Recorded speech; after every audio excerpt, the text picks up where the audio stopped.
Hello everyone, welcome to our YouTube channel Akanksha ji सब। आज के इस वीडियो में हम लोग देखेंगे सीडीपी के पूरे हम 30 क्वेश्चन देखेंगे और साथ में इसको समझते चलेंगे। ये हमारा जो है ऑनलाइन वाला पेपर 2023 का, हम सारे 2023, 24, 2011 तक सारे सीडीपी कंप्लीट करेंगे। प्रीवियस ईयर क्वेश्चन देखते चलेंगे। इसमें जो पहला जो क्वेश्चन है वो दिया, एक बच्चे की वृद्धि और विकास निम्नलिखित में कौन से कारकों से प्रभावित होती है। देखो, एक बच्चा जो होता है उसका वृद्धि और विकास ना वो परवरिश की शैलियों से भी प्रभावित होता है, आनुवंशिक ढांचा यानी जेनेटिक मेकअप से भी होता है, और उसके बाद विद्यालय अनुभव से भी होता है, व्यक्तिगत रुचि से भी होता है। तो इसका राइट आंसर ऑप्शन डी होगा। पहला, दूसरा, तीसरा, चौथा सही है। अगला हमारा जो क्वेश्चन है वो दिया है बच्चों में विकासात्मक परिवर्तन। देखो, बच्चों में जो विकासात्मक परिवर्तन होता है, सब बच्चे जो होते हैं ना अलग अलग होते हैं, एक जैसे नहीं होते, विभिन्नता होती है। पहला ऑप्शन है सभी संस्कृति में सार्वभौमिक समान गति से होते हैं। ऐसा नहीं, सभी समान गति से कैसे हो सकते हैं। अगला है एक आयामी और रैखिक है। बिल्कुल नहीं, एक आयामी एक रैखिक नहीं है, बहुआयामी है, इसको याद रखिएगा। वंशानुगत और पर्यावरणीय कारणों के बीच एक जटिल अंतक्रिया, बिल्कुल ये सही है। बच्चे जो होते हैं ना, मतलब उनके ऊपर कौन कौन सा प्रभाव पड़ा, हेरिडिटी का यानी वंशानुगत का भी प्रभाव पड़ता है और पर्यावरण का भी पड़ता है। तो इसका राइट आंसर ऑप्शन सी है। अगला हमारा 3rd नंबर का क्वेश्चन है, ये दिया अभिकथन और तर्क दिया। इसमें हमें सही आंसर ढूंढना है। पहला दिया हुआ है सभी संस्कृतियों में बच्चे एक ही उम्र में एक ही तरीके से विकास के चरणों से गुजरते हैं। दूसरा दिया हुआ है बचपन सार्वभौमिक और एक आयामी होता है। याद रखिएगा, बचपन जो होता है ना सार्वभौमिक और एक आयामी नहीं, अभी हमने आपको बताया बहुआयामी आयामी होता है। और सभी संस्कृतियों में बच्चे एक ही उम्र के तरीके से एक साथ जैसे विकास के चरण से नहीं गुजरते भाई, अलग अलग तरीके से भी विकास हो सकता है। तो इसका राइट आंसर ऑप्शन डी है, ये याद रखिए। अगला हमारा जो क्वेश्चन है 4th नंबर का, उसमें कथन दिया सामाजिकरण स्कूल में ही होता है जब बच्चे स्कूल जाना शुरू करते हैं। बिल्कुल गलत है। सामाजिकरण बच्चे जब पैदा होते हैं अपने आसपास के परिवेश, अपने घर से ही सीखते हैं। देखो, जब बच्चा छोटा सा होता है हम इनको ये सिखाते हैं ना कि हमारे अगल बगल जो आ रहे हैं उनको नमस्ते करो, ये करो, वो स्कूल जाने से पहले ही सीख लेते हैं ना, बोलना स्कूल जाने से पहले ही सीख लेते हैं ना। तो सिर्फ स्कूलों में ही सिर्फ विकास नहीं होता, स्कूल द्वितीयक सामाजिकरण की एकमात्र संस्था है। ये दोनों गलत है, याद रखिएगा। बोथ डी, मतलब डी ऑप्शन सही है, ए और आर दोनों गलत है। इस प्रकार ये दोनों गलत है। अगला हमारा जो क्वेश्चन है, अगला क्वेश्चन दिया हुआ है सीमा अपनी मम्मी के आज्ञा के बिना। देखो, सीमा कोई बच्ची है, वो अपनी मम्मी के आज्ञा के बिना रसोई से मिठाई खाने से में डरती है। मतलब वो डरती है, जैसे अब हम लोग छोटे थे डांट खाते थे तो डरते थे नहीं खाना, लेकिन फिर भी हम लोग चोरी करके खाते थे। लेकिन ये जो है अच्छी बच्ची है, खाने से डरती है। उसे लगता है कि मम्मी को पता लगने पर उसे सजा मिलेगी। कोहल, देखो ये कोहल वर्ग के नैतिक सिद्धांत की बात कर रहा है। तो कोहल वर्ग का कौन सा नैतिक सिद्धांत है, ये पूर्व पारंपरिक स्तर है, याद रखिएगा, पूर्व पारंपरिक स्तर है कोहल वर्ग का। अगला हमारा जो क्वेश्चन दिया हुआ है जीन पियाजे के अनुसार संज्ञानात्मक विकास किस प्रक्रिया द्वारा सुगम होता है। अनुकूलन द्वारा एडॉप्टेशन जो होता है ना, उसके द्वारा जीन पियाजे के द्वारा जो संज्ञानात्मक विकास होता है सुगम होता है, यानी अच्छा होता है। तो इसका राइट आंसर ऑप्शन ए हुआ। अगला हमारा क्वेश्चन है जीन पियाजे द्वारा प्रस्तावित विशेषताओं के साथ चरणों का सही सुमेलन कीजिए। देखो, इसमें हमें सही मिलाना है, कौन सा किसके साथ सही है। संवेदी चालक अवस्था जो फर्स्ट वाला इनका एज है, उसमें जो बच्चे नाटक खेल में संलग्न थोड़ी हो सकते, तुरंत बच्चे पैदा होते खेलने थोड़ी लगेंगे। पूर्व संक्रियात्मक अवस्था में इसमें वस्तु अस्थायित्व का प्रारंभ थोड़ी होता है। इसमें मूर्त संक्रियात्मक में क्रियाओं और मानसिक तौर पर परिवर्तन सक्षम नहीं, ये भी गलत है। इसमें जो सही है ना वो है ऑप्शन डी, अमूर्त संक्रियात्मक। जो फॉर्मल ऑपरेशन होता है इसमें बच्चे जो होते हैं परिकल्पित निगनात्मक तर्क में सक्षम हो जाते हैं, मतलब ये कैपेबल हो जाते हैं थिंकिंग करने के लिए। इसके बारे में हम थोड़ा सा देख लेते हैं ताकि इससे क्वेश्चन आए गलत ना हो। पहला जो अवस्था होता है संवेदी अवस्था, इसको गामक अवस्था भी बोलते हैं। ये जन्म से 2 वर्ष तक के होता है। इसमें परिवर्तन क्या क्या होता है, इंद्रिया शिक्षक, बच्चे जो होते हैं ना अपनी इंद्रिया से सीखते हैं, जैसे अपने आँख हो गए, नाक हो गए, कान हो गए, इससे सीखते हैं। प्रतिवर्त क्रिया करते हैं, अतरंग व्यवहार करते हैं, मतलब देखो दूसरे दूसरे तरह के व्यवहार करने लगते हैं। पूर्व संक्रियात्मक अवस्था दूसरा वाला है इनका स्टेज, ये 2 से 7 वर्ष की आयु है। इसमें भाषा का विकास होता है, अपरिवर्तनीयता होता है, मतलब कि परिवर्तन होते रहते हैं। अकेंद्रवाद, बच्चे जो होते हैं इसमें बच्चों का जैसे खिलौना आप टेबल ले लिए हो, मान लो उनका टेबल है कोई खेलने वाला, और आप उस दूसरा ये ब्लैक कलर का है और ये रेड कलर का है, अगर आप इनको ये बोलो कि रेड वाला ले, ब्लैक वाला ले लोगे और रेड वाला दे दोगे तो इनको वो नहीं चाहिए, रोने लगेंगे, उनको यही वाला चाहिए, ब्लैक वाला ही। इनको कलर का डिफरेंस नहीं समझ में आएगा, जीववाद हो जाते हैं इसमें। अगला है मूर्त संक्रियात्मक अवस्था 7 से 11 वर्ष। इसमें बच्चा का तर्क शुरू होता है, याद रखिएगा, एकदम अच्छे से तर्क नहीं करता, इसमें तर्क शुरू होता है। प्रतिवर्ती वर्गीकरण करता है बच्चा, संरक्षण करने लगता है इसमें। फिर आता है हमारा 4था नंबर पर अनौपचारिक संक्रियात्मक अवस्था, 11 वर्ष से लेकर किशोरावस्था तक है। इसमें ही बच्चे परिकल्पित निगनात्मक तर्क में सक्षम हो जाते हैं, चिंतन करते हैं, अपसारी चिंतन करते हैं, सृजनात्मक चिंतन करते हैं। अब देखो लेव से आ गया क्वेश्चन। लेवाइगोत्स्की के अनुसार बच्चों को सीखने में सक्षम बनाने के लिए इनमें से कौन सी कारक महत्वपूर्ण भूमिका है? कौन सा है? संवाद। जब बच्चे एक दूसरे से संवाद करेंगे, बात करेंगे, तभी सीखेंगे इनके अकॉर्डिंग। अगला हमारा क्वेश्चन है, निम्न में से मनोवैज्ञानिक ने प्रतिपादित किया है कि अंतःक्रिया की बच्चे के भाषी विकास में बहुत महत्वपूर्ण है। कौन किसने किया है? तो ये किया लेव वाइगोत्स्की ने। इन्होंने ही किया है कि बच्चों का अंतःक्रिया बहुत ज़्यादा ज़रूरी है।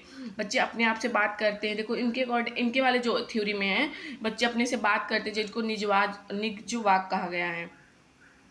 अगला हमारा 10 नंबर का क्वेश्चन, तार्किक गणितज्ञ बुद्धि की क्षमताओं में क्या शामिल है? देखो इसमें क्या क्या शामिल है। इसमें पूर्व ज्ञान के आधार पर वर्गीकरण करना, पहचानना, विचारों के बीच संबंध बनाना। फिर से याद रखिएगा, तार्किक गणितज्ञ बुद्धि की क्षमता में क्या शामिल है? पूर्व ज्ञान के आधार पर वर्गीकरण करना, पैटर्न पहचानना, विचारों के बीच संबंध बनाना। अगला फिर से अभिकथन और कारण दिया है, इसमें बताना है कौन सा सही है। पहला जो दिया हुआ है, इसमें दिया है किशोरों की जेंडर भूमिकाओं और रूढ़िवादियों के प्रति दृष्टिकोण और मूल्यों को निर्धारित करने में विज्ञापन और फिल्में एक बड़ा प्रभाव डालती हैं। बिल्कुल, देखो जैसे जेंडर की भूमिका को निर्धारण करने के लिए जो रूढ़िवादी चीज़ होती है, उसमें क्या करते हैं, मीडिया वगैरह बहुत ज़्यादा भूमिका। जैसे अब देखो, अभी रिपोर्टर पहले हमें लगता था सिर्फ मेल हो सकते हैं, लेकिन फीमेल भी है ना, तो ये भी तो है। दूसरा है, मीडिया सामाजिकरण की एक शक्तिशाली प्राथमिक संस्था है, ये भी सही है। तो इसका राइट आंसर बोथ ए और आर करेक्ट, और इसका सही व्याख्या करता है, ए आर की सही व्याख्या करता है। अगला हमारा क्वेश्चन जो है आया है, विभिन्न पृष्ठभूमि के बच्चों के सीखने की सुविधा के लिए शिक्षकों को चाहिए कि वो क्या करें? उन्हें चाहिए कि विभेदित निर्देशन लागू करें। मतलब कि देखो, विभिन्न पृष्ठभूमि, अलग अलग पृष्ठभूमि से बच्चे आए तो आप एक जैसा समान चीज़ उनके लिए लागू नहीं कर सकते, अलग अलग चीज़ उनके लिए लागू कर सकते। ये विभेदित निर्देशन लागू करना है, एनसीएफ भी इसका सपोर्ट करता है। तो इसका राइट आंसर ऑप्शन बी हुआ। अगला हमारा क्वेश्चन है, देखो आकलन से क्वेश्चन दिया हुआ है। पहला ऑप्शन दिया हुआ है, आकलन को अधिगम की दिशा देनी चाहिए और किसका आकलन करना है, इसे निर्धारित होना चाहिए कि क्या पढ़ना है। दूसरा दिया है, आकलन को सीखने से नहीं जोड़ना चाहिए क्योंकि दोनों अलग अलग प्रक्रियाएं हैं। और तीसरा दिया है, जो आकलन बच्चों को समान क्षमता समूहों, धीमे धीमे सीखने वाले बुद्धिमान बच्चों को पृथक समूह बनाने के लिए इस्तेमाल किया। भाई हमें यहाँ बच्चों को अलग नहीं करना है, ऐसे दिखे फटाक से आप कैंसिल कर दीजिए, कोई भी ऑप्शन इस तरह का दिखे तो उसको कट करना है। अगला फिर है डी, आकलन बच्चों को सीखने की तैयारी से लेकर शिक्षण अधिगम प्रक्रिया का एक अभिन्न अंग होना चाहिए। ये सही है, ये सबसे सही आंसर है। तो इसका राइट आंसर ऑप्शन डी होगा। अगला, एक प्रगतिशील कक्षा में सीखना। देखो एक प्रगतिशील कक्षा में क्या होना चाहिए? सक्रिय और सामाजिक होना चाहिए। प्रगतिशील, देखो प्रोग्रेसिव क्लासरूम वही माना जाता है जो एक मतलब उसमें बच्चे एक्टिव हों और मतलब कि उनके समाज से जोड़ के उनको चीज़ें बतानी चाहिए। तो इसका राइट आंसर ऑप्शन बी है। और जॉन डीवी एक अमेरिकी दार्शनिक है, इन्होंने प्रगतिशील शिक्षा की अवधारणा का प्रस्ताव दिया था, ये भी याद रखिएगा। अगला आता है अभिकथन और फिर तर्क है। शिक्षक को बच्चों के मूल्यांकन के लिए मानकीकृत पाठ्यक्रम और प्रक्रियाओं का पालन करना। जहाँ पे आपको मानकीकृत दिखे फटाक से कट कर देना, जहाँ पे बच्चों को मतलब स्टैंडर्ड करने की बात आ जाए फटाक से उसको कट कर देना, ये ऑप्शन ही गलत है। दूसरा है कि समावेशी शिक्षा का उद्देश्य मतभेदों के खारिज कर सभी को समान बनाने की दिशा में काम करना है, ये गलत है। तो इसका राइट आंसर ऑप्शन डी है। अगला हमारा क्वेश्चन दिया हुआ है, जब विशिष्ट आवश्यकता वाले बच्चों को एक समावेशी कक्षा में प्रवेश लेते हैं तो उनमें निम्न में से कौन सा कथन सही है? जब विशिष्ट वाले बच्चे लेते हैं, देखो विशिष्ट बच्चों को समान बच्चों के साथ सीखना अवास्तविक है, बिल्कुल गलत बात है। क्यों नहीं भाई, सीख सकते हैं, वो बच्चे साथ में ही रह के बहुत अच्छे से सीख सकते हैं। दूसरा, विशिष्ट आवश्यकता वाले बच्चे सीखने के लिए अभिप्रेरित नहीं होते हैं। देखो ये बोल रहे हैं कि जो विशिष्ट वाले बच्चे होते हैं वो सीखने के लिए अभिप्रेरित नहीं होते, ऐसा नहीं है। ये दोनों ऑप्शन तो कट गए। अब हम थर्ड नंबर का देखते हैं, शिक्षक को शिक्षण की पद्धतियों में बदलाव की आवश्यकता है। बिल्कुल, जो विशिष्ट आवश्यकता वाले बच्चे उनके लिए जो शिक्षक होते हैं उनको अपनी शिक्षण मतलब टीएलएम वगैरह का यूज़ करके और अच्छे अच्छे अप्रोच का यूज़ करके पढ़ाना चाहिए ताकि बच्चे सीखे। देखो किस वे में सीखते हैं। अगला है, इससे भी सभी बच्चों के साथ कार्य करने की क्षमता व अलग अलग दृष्टिकोण को तुल्य करने के लिए कौशल सुदृढ़ होते हैं। तो जो हमारा तीसरा और चौथा है ये सही आंसर है, याद रखिएगा। तो इसका राइट आंसर ऑप्शन बी हुआ। अगला क्वेश्चन है, प्रतिभाशाली अधिगमकर्ताओं के संदर्भ में लीक से हटकर सोचने का इस्तेमाल किसके लिए किया जाता है? देखो लीक से हटकर सोचने की इस्तेमाल किया जाता है, अब सारी सोच जो डाइवर्जेंट थिंकिंग के बच्चे उनके लिए किया जाता है। तो इसका राइट आंसर ऑप्शन डी है। अगला है, शिक्षा समावेश में क्या अर्थ है? देखो शिक्षा में समावेश का क्या अर्थ है? इसका जो अर्थ है इसका याद रखिएगा, सभी बच्चों को गुणवत्तापूर्ण शिक्षा का प्रावधान। इसका राइट आंसर है ऑप्शन बी। शिक्षा में समावेश का क्या अर्थ है? याद रखिएगा, सभी बच्चों में गुणवत्तापूर्ण शिक्षा का प्रावधान। अगला हमारा जो क्वेश्चन है 19 नंबर का, पठन वैकल्य मुख्यतः किसमें चुनौतियों से संबंधित है? मतलब कौन से पढ़ने में पठन वैकल्य, जिसको हम डिस्लेक्सिया बोलते हैं। देखो यार, ये हमें अगर कभी हिंदी में नहीं समझ में आया ना तो इसको इंग्लिश में भी देख लीजिएगा। तो पढ़ने में दिक्कत होती है, तो इसका राइट आंसर है ऑप्शन बी, डिस्लेक्सिया। इसको पठन वैकल्य बोलते हैं। पढ़ने में जब जो बच्चों को दिक्कत होती है उनको डिस्लेक्सिया मतलब ऐसी स्थिति होती है, तो उनके लिए अलग अलग चीज़ों का यूज़ होता है ताकि बच्चे सीख सकें। अगला है, निम्नलिखित में कौन समावेशी कक्षाओं की विशेषता नहीं है। देखो, समावेशी कक्षा की विशेषता सकारात्मक अधिगम है, सीखने के लिए सार्वभौमिक डिजाइन ये भी है, उपयुक्त समावेशन भी है, लेकिन मानकीकृत निर्देश नहीं है, याद रखिएगा। तो इसका राइट आंसर ऑप्शन डी, ये एकदम निगेटिव वर्ड है। अगला है, माध्यमिक स्कूलों में शिक्षकों को, देखो माध्यमिक मिडिल स्कूल में जो है शिक्षकों को क्या करना चाहिए, सीखना कि कैसे सीखते हैं को प्रोत्साहित करना चाहिए। बच्चों को हाउ टू लर्न, बच्चों को ये सिखाना चाहिए कि उन्हें कैसे सीखना है, कैसे करना है, ठीक है ना, ये याद रखिएगा। तो इसका राइट आंसर ऑप्शन डी है। अगला हमारा 22 नंबर का क्वेश्चन है, अधिगम के सामाजिक सांस्कृतिक सिद्धांत। देखो, अधिगम के सामाजिक सांस्कृतिक सिद्धांत क्या होता है, सीखने में सामाजिक संदर्भ की भूमिका को अहम बनाते हैं। तो इसका राइट आंसर ऑप्शन सी है। अगला है, पियाजे और वाइगोत्स्की के अनुसार सीखना किस प्रकार का होता है, किस प्रकार का होता है, अधिगमकर्ताओं की सक्रिय भागीदारी। ये दोनों जानते हैं कि बच्चे जो होते हैं वो हमेशा मतलब इंगेज रहें, यानी एक्टिव रहें, कुछ ना कुछ करते रहें और सीखते रहें एक दूसरे से बात करके। अर्थ निर्माण की प्रक्रिया भी मतलब इसको कह सकते हो आप। तो इसका राइट आंसर ऑप्शन डी है। अगला क्वेश्चन है, एक शिक्षक के रूप में आप अपने विद्यार्थियों में एक समस्या समाधान क्षमताओं को कैसे सुगम बनाएंगे। जैसे कि मान लो आप टीचर हो, आपका बच्चा जो है डर रहा है, भय उत्पन्न हो रहा है, उसके तनाव उत्पन्न करके या फिर सामग्री को निष्क्रिय और बार बार याद करने को प्रोत्साहित करके। पहली बात तो आप बच्चों में भय उत्पन्न नहीं करो, भाई कैसे टीचर हो आप बच्चों को डराओगे, कट कर देना। तनाव थोड़ी में बच्चों में उत्पन्न करना है, सामग्री को निष्क्रिय और हमें बार बार याद भी नहीं कराना है उनको। उसके बाद आता है विचार मंथन को प्रोत्साहित करके, उपमाओं और अनुमानों जैसी रणनीतियों का उपयोग को प्रोत्साहित करके। बिल्कुल बच्चों को बोलना है कि आप अपनी बातों को रखो और उनको मतलब जो जो भी बात कह रहे हैं, जैसे आप किसी चीज़ का आंसर देते तो हम फटाक से डांट देते, तुम्हें नहीं आता बैठो, ऐसा नहीं करना है। जो कह रहे हो सुनो, उसके बाद उनको बताओ ऐसा ऐसा यूज़ करके उनको प्रोत्साहित करना है यार, उनको मतलब कि बिना मतलब का परेशान नहीं करना है। तो उसका राइट आंसर ऑप्शन डी होगा। अगला हमारा जो क्वेश्चन है, जब विद्यार्थी की भावना का अनुभव करते हैं तब उनके सीखने पर सकारात्मक प्रभाव पड़ने की संभावना। किस चीज़ का, तनाव का करेंगे तब थोड़ी सकारात्मक प्रभाव पड़ेगा, हीनता का थोड़ी, शर्म का, संतुष्टि का। जब विद्यार्थी संतुष्टि की भावना, सेटिस्फैक्शन होता है ना, तभी वो अनुभव करते हैं कि सकारात्मक प्रभाव। पता है, जैसे जो छोटे छोटे बच्चे जिनको मैं पढ़ाती हूँ ट्यूशन्स, वो अगर गलत भी बताते तो मैं उनको कहती हूँ ठीक है वेरी गुड, फिर से ट्राई करो, ताकि उन्हें अच्छा लगे कि मैंने ट्राई तो किया, मैम डांट नहीं रही हैं। इस तरह से आपको भी करना है। तो संतुष्टि का वो अगर करेंगे तभी उसके बाद से वो क्या करेंगे, सीखने पर सकारात्मक प्रभाव पड़ेगा। तो इसका राइट आंसर ऑप्शन डी है। अगला क्वेश्चन है, अपने पूर्व ज्ञान के आधार पर बच्चों को सहज अनुमान लगाने के लिए क्या किया जाता है।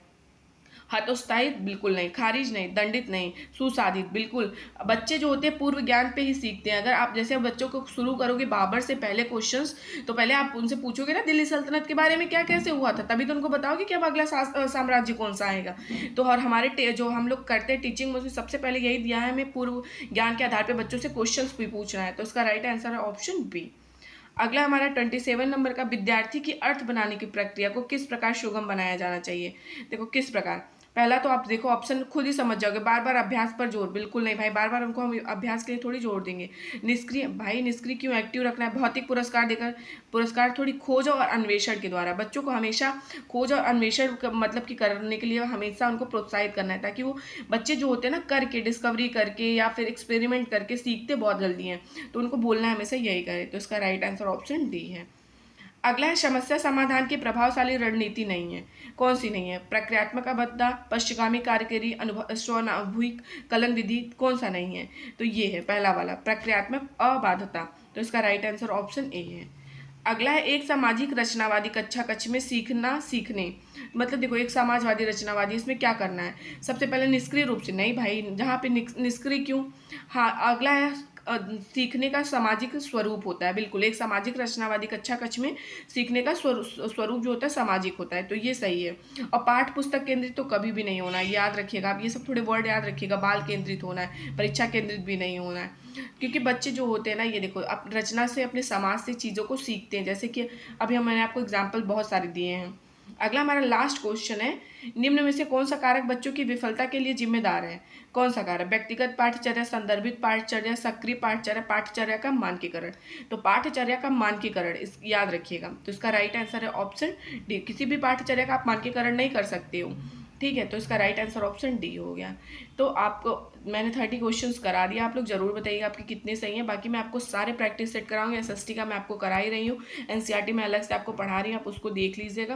बाकी मैं आपको हिंदी का भी कराऊंगी, और अगर आपका संस्कृत या इंग्लिश है उसके लिए भी आप कमेंट करिएगा, और चैनल को शेयर सब्सक्राइब करिएगा। Thank you.